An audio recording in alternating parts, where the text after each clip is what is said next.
Mesdames, Messieurs, je vais vous parler aujourd'hui d'un cadavre. Pour être plus précis, je vais en déterrer un, sur lequel Orange Côte d'Ivoire a tellement fait l'impasse qu'elle a même dû oublier qu'un de ses employés a trouvé la mort dans ses locaux, dans des conditions pour le moins mystérieuses qui n'ont jamais été élucidées. Depuis quelques mois, j'ai reçu plusieurs signalements des agents d'Orange Côte d'Ivoire inquiets d'une mort suspecte dans un des locaux de la multinationale française. C'est un des centres stratégiques d'Orange où sont traitées et stockées des données sensibles. Dans ce bâtiment visiblement anodin que nous avons pu filmer avec un drone, mais en réalité l'un des plus sécurisés d'Orange, bardé de caméras, travaille la crème de la crème des informaticiens de l'entreprise de téléphonie.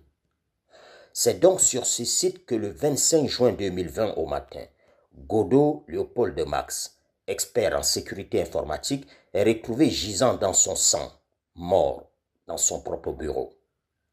La veille, il avait quitté son épouse et leurs 3 enfants pour aller au travail, sans le moindre mal de tête. Depuis plusieurs semaines, j'ai tenté en vain de demander à la veuve de Godot Léopold de Max de nous accorder un entretien, mais elle a toujours refusé. Elle vit dans la peur, il faut le dire, et elle craint en effet que ceux qu'elle soupçonne d'avoir assassiné son époux ne s'en prennent à elle en pensant que l'informaticien lui aurait révélé des choses. Mais finalement, elle a accepté de nous parler aujourd'hui. Et donc, c'est chez elle que nous allons nous entretenir avec elle.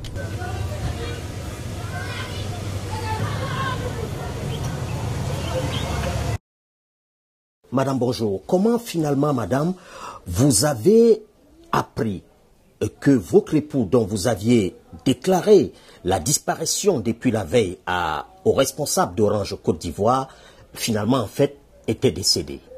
Disparition de mon mari et son décès le lendemain, le jeudi 25 juin, jusqu'aux environs de 11 h.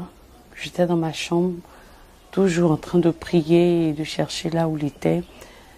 Et il y a 2 de mes beaux qui sont arrivés chez moi à la maison, dans la chambre, m'attraper, et c'est ainsi qu'on m'annonce que mon mari est décédé. Alors je ne croyais pas parce que le lendemain, il était sorti la veille. Il est sorti, il est parti au travail vêtu d'une veste. Voilà, il n'a rien dit. On s'est appelé toute la journée du mercredi 25 juin. Et comme ça, subitement, mon mari décède. Je n'y croyais pas. Je croyais surtout pas. Et c'est ainsi que mon beau et ma mère qui étaient présentes, nous nous rendons sur les lieux. Je n'y croyais toujours pas. Et arrivé sur les lieux à Orange, à Macquarie, zone 4, je demande où est mon mari. C'est un accès difficile pour nous recevoir. Il n'y a personne pour nous recevoir. Et j'étais en train de pleurer et tout. Et c'est là qu'un monsieur du service de la sécurité est venu vers nous. Il nous a dit que le corps de mon mari se retrouve à Ivosep. Alors comment quelqu'un qui a quitté sa maison, parti au travail, et qu'on cherche depuis le 24, parce que mon mari m'appelait à 17 h, 18 h, se retrouve à la mort. Que s'est-il passé? Jusqu'à présent, rien. Au moment où j'annonce donc publiquement mon investigation sur cette bien triste affaire, je voudrais d'abord noter le mépris d'Orange Côte d'Ivoire qui engage toute sa responsabilité dans la mort de Godot Léopold de Max. L'employé d'Orange Côte d'Ivoire qui n'est pas retourné à la maison, son épouse signale donc sa disparition et personne ne fait rien jusqu'au lendemain. Si Orange Côte d'Ivoire avait agi avec diligence au moment où cette pauvre dame avait déclaré la disparition de son époux, on aurait peut-être pu sauver cette personne qui était apparemment peut-être en détresse, victime d'un certain malaise au moment où on a déclaré sa disparition. Ça, c'est si nous nous mettons dans l'hypothèse de ce que cette mort pourrait être une mort naturelle. Mais hélas, rien n'a été fait par Orange Côte d'Ivoire, ce qui donc engage entièrement sa responsabilité et rend Orange Côte d'Ivoire coupable de ne pas avoir agi à temps. Si celui dont on avait signalé la disparition s'appelait Dupont ou Durand, ce n'est pas les ressources humaines seules qui allaient être mobilisées et s'en occuper. C'est toutes les directions de tous les services d'Orange Côte d'Ivoire jusqu'au directeur général qui se seraient mobilisés. On aurait même réveillé de nuit le directeur général de la police ivoirienne pour retrouver la victime. Mais hélas, ce n'était qu'un noir. Il portait le mauvais nom pour la multinationale, Godot. Le plus révoltant dans cette affaire, c'est que le directeur général d'Orange Côte d'Ivoire, ce n'est pas un blanc. Oh que non, c'est un noir, ce qu'il y a de plus noir. Mamadou Bamba est non seulement noir, mais il est ivoirien.